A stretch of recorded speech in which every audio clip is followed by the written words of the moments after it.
ربی زدنی علما والحقنی بالصالحین اللہم ربی زدنی علما والحقنی بالصالحین اعوذ باللہ من الشیطان الرجیم بسم اللہ الرحمن الرحیم وما خلقنا السماء والارض وما بینہما لاعبین صدق اللہ خالقنا العظیم۔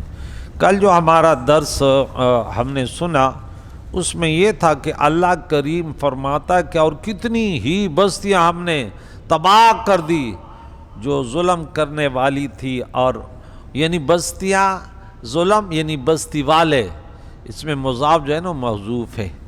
تو اب جب ہمارا عذاب ان پر آیا تو انہوں نے کہا کہ ہائے ہم ظالم تھے، یہی ان کی پکار تھی، یہاں تک کہ ہم نے ان کے کٹی ہوئی کھیتی کے طرح اور بجھی ہوئی آگ کے طرح ہم نے ان کو کر دیا۔ اور آگے آج کے سبق میں ہے، اور ہم نے آسمان اور زمین اور جو کچھ ان کے درمیان ہے سب فضول پیدا نہیں کیا ہے، اور اے انسان خصوصاً تمہیں اپنے بندگی کے لیے پیدا کیا، تم یہ گمان نہ کرو افحسبتم انما خلقناکم عبثا وانکم الیہ لا ترجعون، یہ کوئی نہ سوچے کہ مجھے تو بنگلے بنانے کے لیے، کاروبار کرنے کے لیے اور بچوں کو کھلانے کے لیے، نہیں، کھلانے والا صرف اللہ۔ آپ تو آج بھی اگر دنیا سے چلے گئے آپ کے بچے نہیں مریں گے۔ میری فیملی میں ہمارے ایک چچا دنیا سے چلے گئے اور پوری فیملی میں سب سے زیادہ دولت مند ان کے وہ یتیم بچے ہیں۔ تو اگر انسان جن کے باپ زندہ تھے تو وہ آگے کیوں نہیں نکلے؟ اللہ نے دکھائے کہ دیکھیں کہ ان کے تو والد نہیں تھے، پھر یہ سب سے آگے کیسے نکلے؟ تو پتہ چلا کہ والد نہیں کھلاتا، کھلانے والا کوئی اور ہے۔ سمجھ آئی؟ لیکن ہم یہ سمجھتے ہیں بچوں کو کھلانے کے لیے درس قرآن بھی چھوڑتے، درس قرآن نہیں فرض نماز بھی چھوڑتے ہیں، ٹائم نہیں ملتا تو فرض نماز کا۔ تو آگے فرمایا کہ لو اردنا، اب انہوں نے جو اعتراض کیا کہ فرشتے اللہ کی بیٹیاں ہیں نعوذ باللہ اور وغیرہ وغیرہ، بہت سارے شرکیات انہوں نے بنائے۔ اللہ کریم نے فرمایا اگر ہم چاہتے ان یہ بات نتخذ اللہ ون، کہ ہم لہو، اب لہو کا ترجمہ کریں گے کہ لہو کیا ہے، لہو العب جس ہم کہتے ہیں کھیل کود، تو لَاتَّخَذْنَاهُ مِن لَدُنَّا، اپنے طرف سے ہم بنا لیتے، نہ فرشتوں کو بناتے نہ ان کو بناتے جو تم بکواس کرتے، وہ حور و عین میں ہوتے، ان مخلوق میں ہوتے کہ تم دیکھتے نہیں، لیکن ہم بچے اور بیوی اللہ صمد ذات ہے، ان کو ضرورت نہیں ہے۔ ان کننا فاعلین، اگر ہم یہ کرنے والے ہوتے، بل نقذف بالحق، بلکہ ہم پھینکتے ہیں حق کو علی الباطل، باطل پر، فیدمغه فاذا هو زاحق، تو جب ہم اس حق کو جو ہے باطل پر پھینکتے ہیں تو اس کا دماغ توڑ دیتا ہے، کس کا؟ باطل کا، اس کا دماغ کا بیجا ختم کر دیتا ہے۔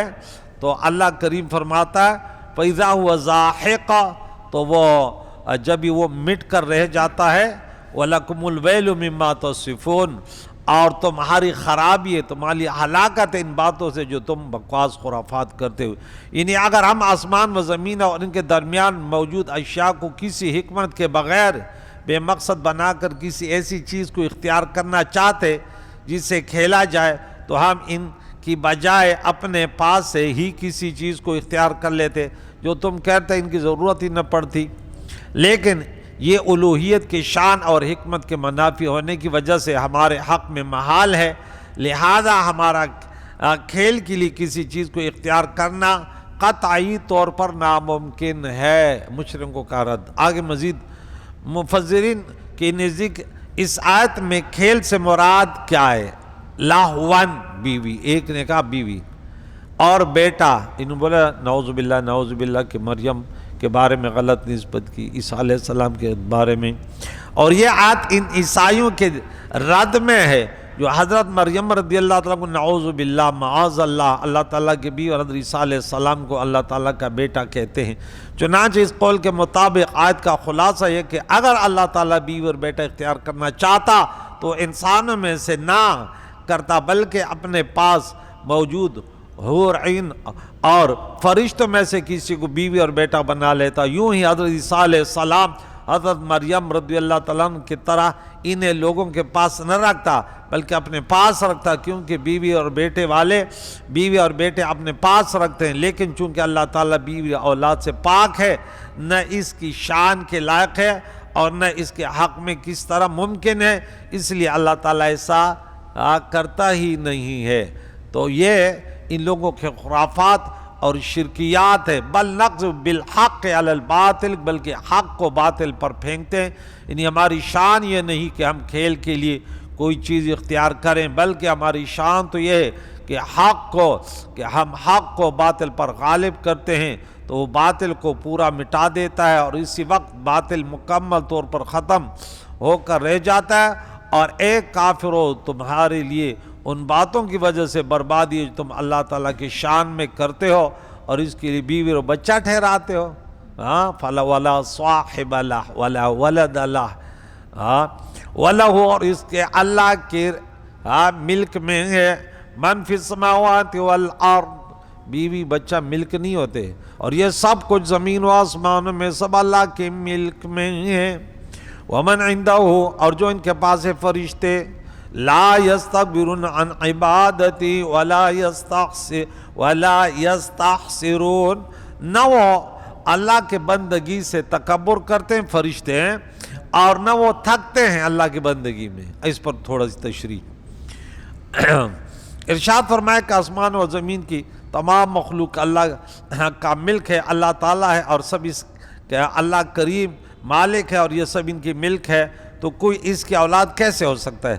ملکیت ہونے، اولاد ہونے میں منافعات ہیں، اور مقرب فرشتے جنہیں اللہ تعالیٰ کے کرم سے ان کے بارگاہ میں قرب و منزلت کا ایک خاص مقام ہے، وہ اس کی عبادت کرنے سے تکبر نہیں کرتے اور نہ ان کی عبادت سے تھکتے ہیں، بلکہ یسبحون اللیل والنہار لا یفترون، وہ رات دن، وہ فرشتے جن کے طرف یہ غلط نسبت کرتے ہیں اور وہ اللہ کی عبادت کرتے ہیں اور سستی نہیں کرتے۔ علامہ اسماعیل حقی رحمہ اللہ فرماتے ہیں فرشتوں کے لیے تسبیح ایسی ہے جیسے ہمارے لیے سانس لینا۔ تو جس طرح ہمارا کھڑا ہونا، بیٹھنا، کلام کرنا اور دیگر کاموں میں مصروف ہونا ہمیں سانس لینے سے نہیں روکتا، ہر حال میں ہم سانس لے رہے ہوتے ہیں، اسی طرح فرشتوں کے کام انہیں تسبیح سے معنی نہیں ہے۔ کوئی کام بھی کرے لیکن اللہ کے ذکر میں وہ نہ تھکتے ہیں اور نہ تکبر کرتے ہیں۔ اور دلیل کے طور پہ علامہ حقی نے یہ روایت ذکر کی کہ حضرت عبداللہ بن حارث رضی اللہ تعالیٰ عنہ فرماتے ہیں، میں نے حضرت کعب رضی اللہ تعالیٰ عنہ سے اس آیت کے بارے میں پوچھا کہ کیا فرشتے پیغام رسانی میں مصروف نہیں ہوتے، کیا وہ دیگر کاموں میں مشغول نہیں ہوتے؟ تو اس وقت وہ کیسے اللہ کی تسبیح کرتے ہیں؟ اور جب وہ ان چیزوں میں مصروف ہوتے ہیں تو پھر ہر وقت وہ تسبیح کس طرح کرتے ہیں؟ تو حضرت کعب رضی اللہ تعالیٰ نے فرمایا فرشتوں کے لیے تسبیح کو ایسے بنایا گیا جیسے تمہارے لیے سانس بنائی گئی ہے۔ کیا آپ کھاتے پیتے آتے جاتے اور بولتے وقت سانس نہیں لے رہے ہوتے؟ بالکل یہی کیفیت ان کی تسبیحات اور تحلیلات اور تکبیرات کی ہے کہ وہ ہر وقت ان کی زبان ہے وہ آلریڈی وہ اللہ کی تسبیح نحن نسبح بحمدک ونقدس لک میں ہوتے ہیں۔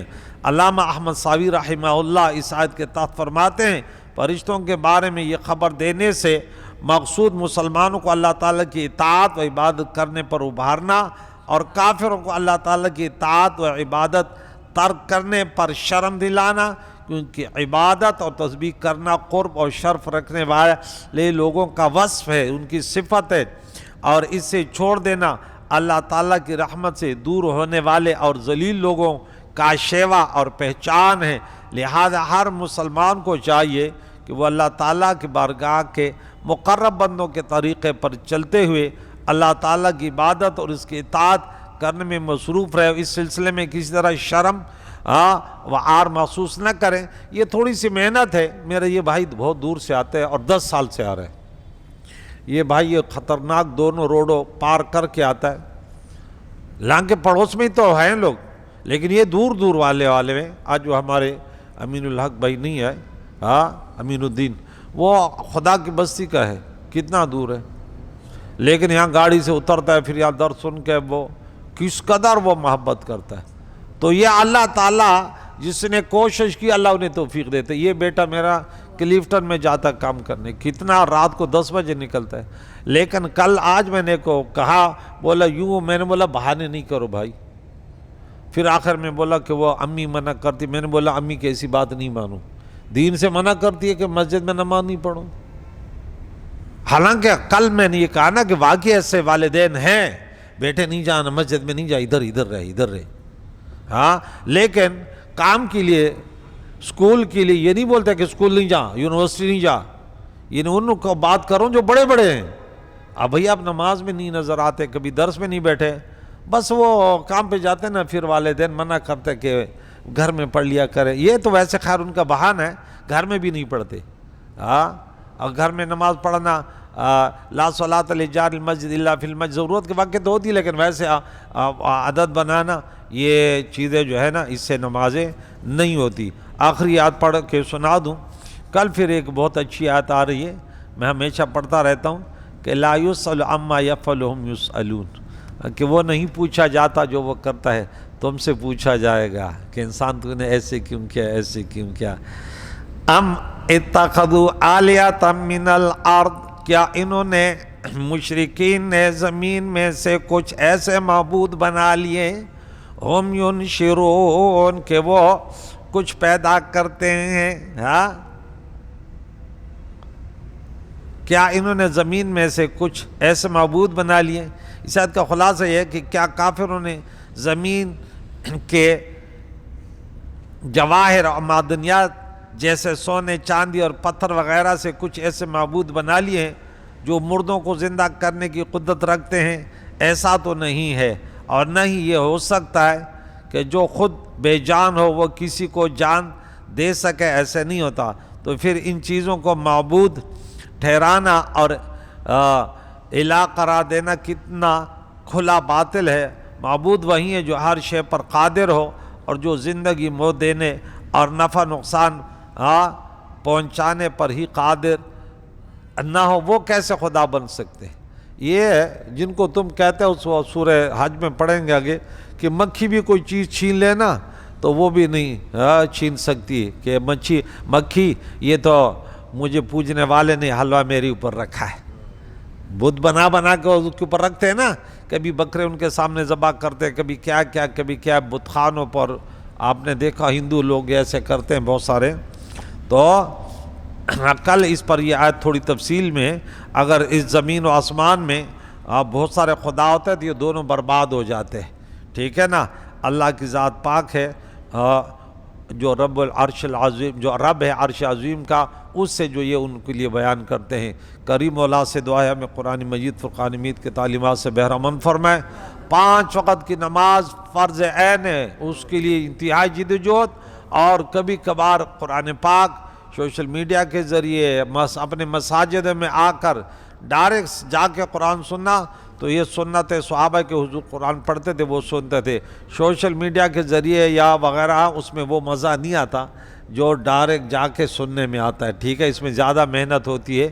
تو اللہ تعالی ہمیں نماز کے علاوہ بھی مسجد میں بیٹھ کر کچھ دین کی باتیں سننے کی توفیق عطا فرمائے. یا اللہ ہم سب کے پریشانیوں کو دور فرما, اعمال صالحہ میں ہمیں اللہ فاستبقوا الخیرات کا شرف نصیب فرما. وصلی اللہ محمد و صحبہ اجمعین برحمتہ.